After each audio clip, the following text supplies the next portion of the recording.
This is the Lone Crater YouTube. We hope this video helps.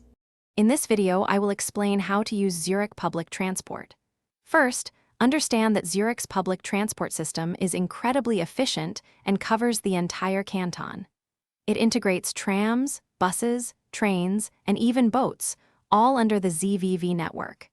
Your ticket is valid across all these different modes of transport, as long as you stay within the zones you've purchased. This makes navigating the city and surrounding areas very straightforward and convenient for everyone. When you're ready to travel, purchasing your ticket is simple.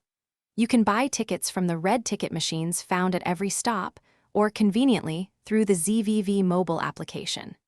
Remember to select the correct number of zones for your entire journey. A standard single ticket typically allows 1 hour of travel within your chosen zones, while a day pass provides unlimited travel for a full 24 hours, offering great flexibility. Understanding the zone system is key to a smooth journey.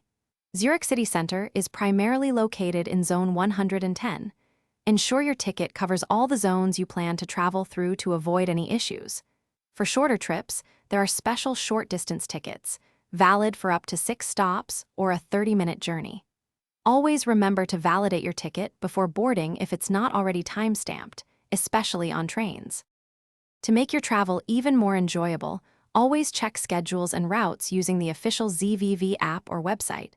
Be mindful of peak hours, typically morning and evening commutes when services can be quite crowded. It's crucial to always have a valid ticket, as fines for traveling without one are substantial. Finally, don't forget to enjoy the beautiful scenic routes, particularly the boat trips on Lake Zurich, offering stunning views. Thanks for watching. Consider subscribing if we helped you.